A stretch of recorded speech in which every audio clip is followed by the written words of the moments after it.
बंटवारा कैसे होगा? वैसे सोच कर ही सिर भारी हो जाता होगा। हाँ।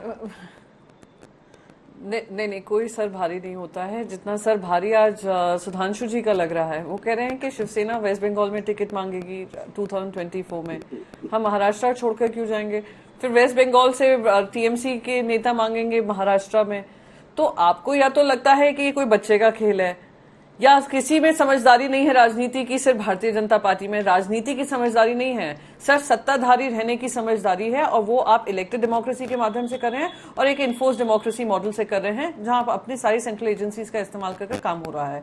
मैं तो आपसे बस यही कहूंगी कि महाराष्ट्र में अभी इतने दिन हो गए हैं सरकार हमारी गिराई है, दो ही मेंबर्स कैबिनेट बने हुए हैं, जिसमें से एक पे सुप्रीम कोर्ट की तलवार लटकी हुई है कि वो शायद डिस्क्वालीफाई हो जाएंगे।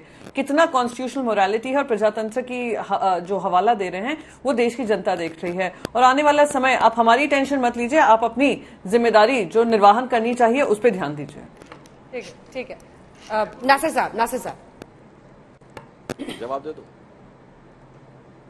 दे दीजिए जल्दी से सुधांशु जी, छोटा सा जवाब देता हूं, 2 लाइन का। उनके पास जवाब नहीं है। कल बस एक छोटा सा जवाब। देखिए, जानते प्रियंका जी ने अच्छा बोला, ये सारे दल अपने अपने क्षेत्र में लड़ेंगे तो एक ऐसा गठबंधन बनेगा जिसका कोई कॉमन सेंटर ऑफ ग्रेविटी नहीं होगा। जब सेंटर ऑफ ग्रेविटी नहीं होगा तो बिखरना 2 मिनट का काम है। एक हल्का सा हवा का झोंका आता है, बिखर जाता है। तब कोई भी गठबंधन आज तक तब सर्वाइव किया है जब किसी राष्ट्रीय दल ने उसका नेतृत्व किया है, चाहे कांग्रेस या भाजपा ने। उन्हीं सेंटर ऑफ ग्रेविटी कौन होगा? कौन सी पार्टी? कोई गठबंधन सरकार कार्यकाल नहीं पूरा करता। Priyanka ji, centre of gravity कौन होगा? किसका नेतृत्व सबको स्वीकार? सवाल मुझसे था ये। नहीं, देखिए, नेतृत्व किसको स्वीकार होगा, क्या होगा सेंटर ऑफ ग्रेविटी पे, ये अगेन मैं उसके बारे में भी कह रही हूँ। जो भी सेंटर ऑफ ग्रेविटी बनेगा, जो भी निर्णय होगा, सारे पक्ष अपना हवाला देकर काम करेंगे। रही बात राष्ट्रीय में, एक राष्ट्रीय पक्ष होता है, रीजनल पक्ष होता है। उन्होंने राष्ट्रीय पक्ष की तो बात ही नहीं की, उन्होंने रीजनल पार्टीज का कहा, वो वेस्ट बंगाल जाएंगे, वो उत्तर प्रदेश जाएंगे। तो मैं उसका जवाब दे रही थी और फिर से दोहराऊंगी कि यहां पर अलायंसेस हो चुके हैं। यूपीए जैसी एक सरकार चल चुकी है, एनडीए जैसी सरकार जहां ब्रूटल मेजोरिटी में भारतीय जनता पार्टी नहीं थी तब भी चल चुकी है। वाजपेयी जी को ना भूलिए, वाजपेयी जी के कार्यकाल को ना भूलिए। मनमोहन सिंह जी को आपने खूब, आप लोगों ने गालियां बरसाई हैं, पर उनके कार्यकाल को नहीं भूलिए। अलायंसेस चले हैं और सेंटर ऑफ ग्रेविटी भी तय हुई है और पूरे कार्यकाल ही नहीं, सेकेंड टर्म भी जीते हैं। हाँ, वाजपेयी जी नहीं जीत पाए, वो बात तो इतिहास। तौसीफ साहब से ठीक है, एक प्रतिक्रिया ले रहे थे। तौसीफ साहब, आप क्यों विपक्ष का पूरा गेम खराब कर रही है? मैंने यही कहा था ना, राष्ट्रीय दल के नेतृत्व में ही गठबंधन ने कार्यकाल पूरा किया। तौसीफ साहब, आप कह रहे हैं उपराष्ट्रपति चुनाव में आप एब्सटेन करेंगे। जगदीप धनखड़ के खिलाफ ममता बनर्जी लगातार बोलती रही, चुनाव के वक्त, चुनाव के बाद, हर दिन, हर सुबह, हर शाम, और आप उन्हीं का साथ दे रहे हैं। ये कौन सा, कई लोग तो ये कह रहे हैं कि कुछ आपस में समझौता हो गया है। नहीं, अभी आपने कहा कि अब्सटेन करेंगे यानी वोट नहीं देंगे, तो इसमें जगदीप धनखड़ का साथ देना कैसा हो गया?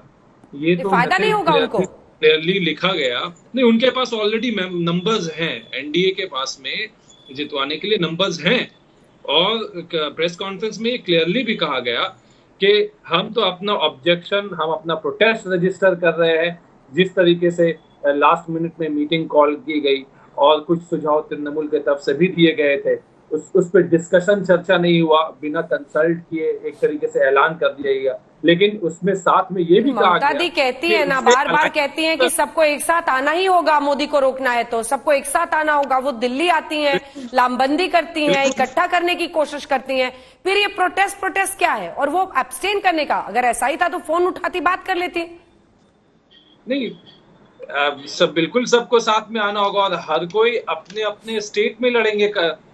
जो राज्य, जो रीजनल पार्टीज होती हैं, वो अपने स्टेट में चैंपियन है, और हर रीजनल पार्टी जो अपने स्टेट की चैंपियन है वो वहां से बीजेपी को हराएगी। लेकिन नासिर साहब, वो कह रहे हैं कि प्रोटेस्ट दर्ज किया है ममता बनर्जी ने।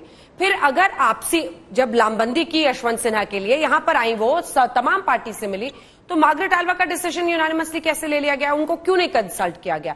ये ईगो आ जाता है, क्या प्रॉब्लम आ जाती है?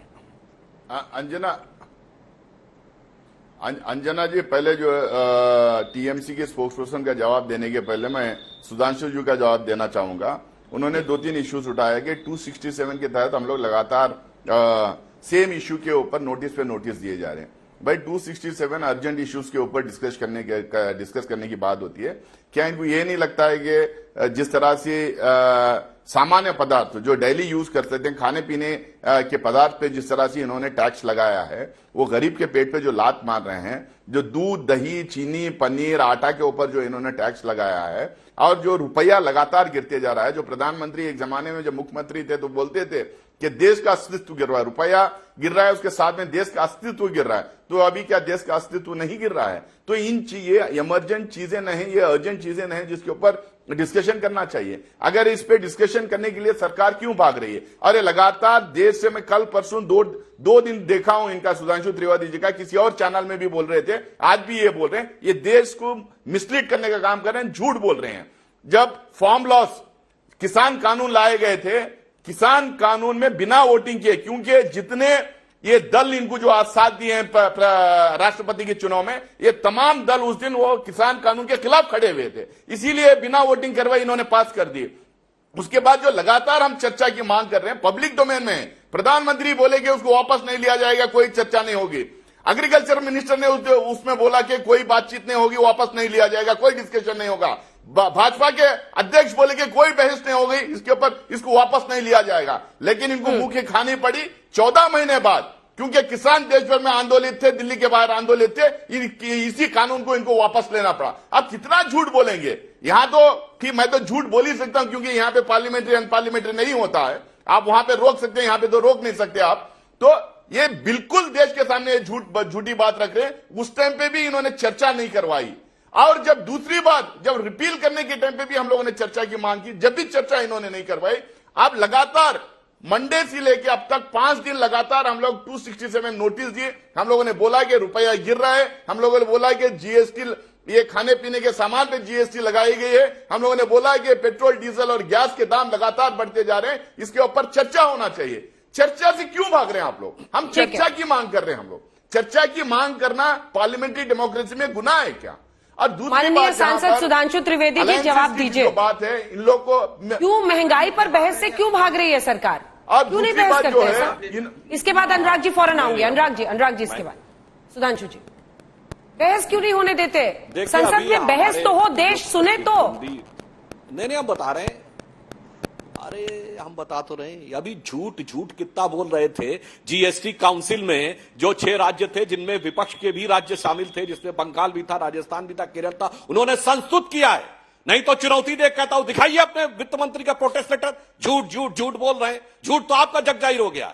जीएसटी काउंसिल में बैठकर रिकमेंड करते हैं और उसके बाद कंसेंसस से स्वीकार करते हैं और संसद में आकर सवाल करते हैं। प्रपोजल किसने लाया था? किसान आंदोलन पे बढ़ाने का proposal NDA government finance ministry की तरफ से आया था। प्रपोजल 6 लोगों की जिस कमेटी ने बनाया, उसमें 3 मिनिस्टर, 3 राज्य विपक्ष। आप तो झूठी बोल रहे हैं ना। 3 राज्य विपक्ष मंत्री ने इस प्रपोजल को लेकर आया था। अगर मैं कह रहा हूं तो आप दिखा दीजिए ना एक लेटर ऑफ प्रोटेस्ट। नहीं दिखा सकते। अब देखिए, बीच में डिस्टर्ब मत करिए मान्यवर। और दूसरी बात कहता हूं, किसान आंदोलन में कितना बड़ा इकोसिस्टम ने वातावरण बनाया और क्या हकीकत थी देखिए। पंजाब उसका सबसे बड़ा केंद्र था ना। जो दल सबसे ज्यादा किसान आंदोलन के विरोध में खड़े थे, कांग्रेस पार्टी पंजाब में साफ, अकाली दल पंजाब में साफ, और मैं नाम नहीं लेना चाहता, सबसे बड़े किसान नेता लड़े चुनाव, जमानत जब्त। उत्तर प्रदेश में सबसे बड़े किसान नेता अपने गांव के बूथ पर उतने वोट नहीं पा पाए जिससे ज्यादा लोग उनकी पंचायत में बैठे रहते थे। बीजेपी ये दर्शाता है कि इकोसिस्टम क्या था और हकीकत क्या थी।